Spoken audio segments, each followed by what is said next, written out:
Hai dan Assalamualaikum dan selamat sejahtera. Nama saya Nur Elisha binti Syarin dan ini adalah ahli kumpulan saya. Kami dari kumpulan pendidikan. Okey, dalam video ini kami akan menceritakan tajuk yang dipilih iaitu sekolah pelbagai aliran. Adakah pendidikan dapat menyatu padukan hubungan etnik kita sesama sendiri? Mari kita lihat. Pendidikan adalah aset penting kepada setiap individu yang lahir dalam dunia bagi melahirkan modal insan yang cemerlang bagi menghadapi cabaran alam baru. Ilmu juga merupakan elemen penting dalam membangunkan peradaban manusia yang menjadi satu landasan bagi memperkembangkan potensi individu secara menyeluruh untuk melahirkan insan yang harmoni dari segi intelek, rohani, emosi dan jasmani. Sekolah vernacular merujuk kepada sekolah yang menggunakan bahasa ibunda dalam pelaksanaan pengajaran dan pembelajaran iaitu PNP di sekolah. Terdapat 3 jenis sekolah vernacular iaitu sekolah Melayu, sekolah Cina dan sekolah Tamil. Pendapat saya tentang topik yang dipilih ini, kita boleh lihat kewujudan sistem pendidikan dalam zaman Inggeris ini telah mewujudkan polarisasi di tanah Melayu. Penubuhan sekolah-sekolah vernacular yang berasaskan kepentingan kaum masing-masing ini telah membawa pemisahan yang sangat ketara antara penduduk di tanah Melayu. Sistem pendidikan yang bersifat perkauman yang kuat ini menyebabkan polarisasi di tanah Melayu begitu ketara. Hal ini kerana dasar-dasar British yang memerintah tanah Melayu telah mendorong lagi suasana polarisasi ini. Dari segi politik, ekonomi, sosial budaya dan agama pun pula telah merangsangkan lagi isu polarisasi di tanah Melayu, khususnya disebabkan oleh sistem pendidikan British yang telah diamalkan. Itu sahaja daripada saya. Sekian, terima kasih. Hai, Assalamualaikum. Saya Muhammad Farhan bin Hishamuddin. Sejarah sekolah vernacular. Macam mana boleh wujud?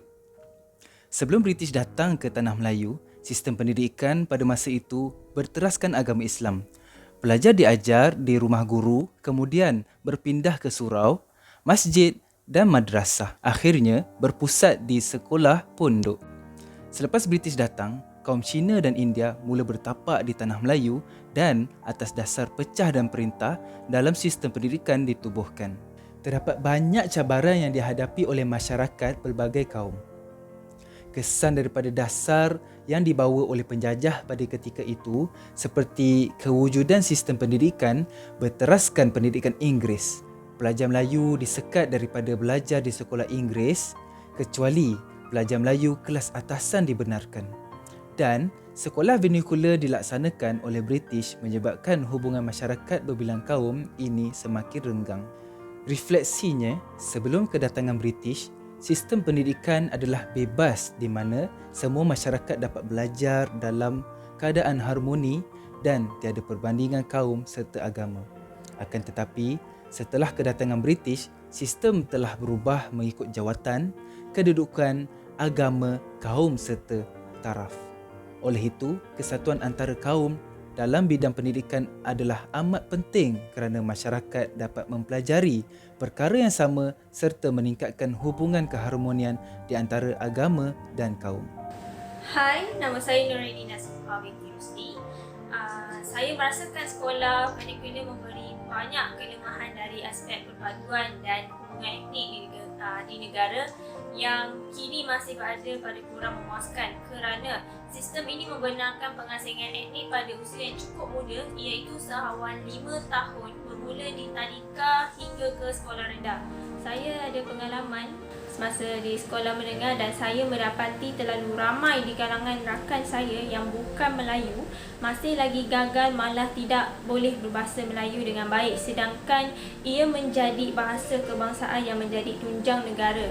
Kiasan kenal Cina adalah perkenalan yang tak mesra dan hanya di permukaan atau luaran mereka sahaja. Seterusnya menyukarkan pelajar untuk bergaul apabila dicantumkan di peringkat sekolah menengah nanti. Refleksi saya berkenaan dengan topik yang kami pelajari ini adalah saya mempelajari banyak ilmu pengetahuan serta kepentingan hubungan etnik kepada diri saya di mana saya mengetahui asal-usul pendidikan serta hubungan kuat antara kaum di Malaysia dan saya teruja dalam meneliti dan membaca setiap ilmu yang bagi saya ini amat bernilai sekali. Nama saya Jainti Belu.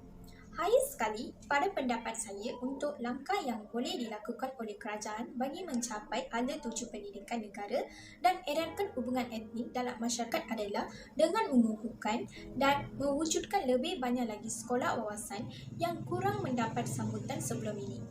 Saya bukanlah pelajar sekolah wawasan, tetapi saya boleh lihat yang sekolah wawasan ini telah memberi kesan yang positif dalam membantu mewujudkan sikap saling menghormati antara kumpulan etnik lain, seperti dalam program ahli sukan, sambutan perayaan bersama dan juga berkongsi infrastruktur yang sama dapat mewujudkan hubungan komunikasi yang baik.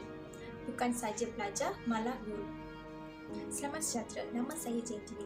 Di sini, saya ingin berkongsi refleksi saya terhadap tugasan hubungan etnik ini. Pertama sekali, saya ingin mengucapkan ribuan terima kasih kepada pensyarah kami atas tunjuk ajar dan kerjasama beliau dan juga ahli kumpulan yang telah membantu dan memberi kerjasama dalam melaksanakan tugasan perkumpulan ini. Sepanjang menyiapkan tugasan ini, banyak perkara yang dapat saya pelajari.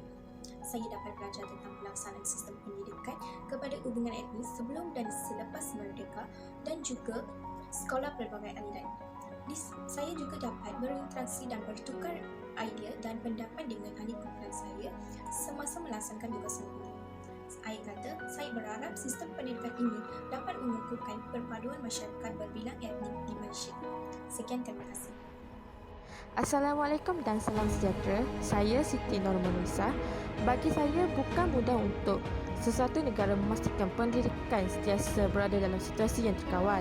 Pembentukan sistem persekolahan yang membolehkan murid pelbagai kaum bergaul dalam satu ruang yang sama, iaitu asas kepada kewujudan warga pelbagai kaum yang berjiwa Malaysia tanpa menghilangkan identiti setiap kaum. Dan sistem persekolahan yang meliputi keseluruhan kehidupan masyarakat Malaysia di mana ia tidak hanya berhenti kepada sesuatu individu yang tamat persekolahan atau tamat pengajian di institusi pengajian tinggi, tetapi ia menjadi kesinambungan dalam kehidupan hingga ke hari tua dan memberi sumbangan kepada bagi martabatkan bangsa dan negara dalam mengembangkan sistem pengajian dalam pendidikan dan mengeratkan hubungan etnik.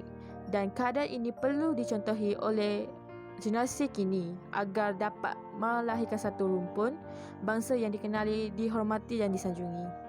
Kesi saya berkenaan dengan topik yang kami belajar ini adalah saya mempelajari banyak tentang ilmu baharu mengenai kewujudan pendidikan di negara kita. Selain itu, saya juga telah merasakan bahawa topik ini amat penting untuk mendidik saya berkenaan usaha kerajaan yang terdahulu yang pernah bertengkur lumus untuk memperkasakan pendidikan negara kita. Sekian, terima kasih.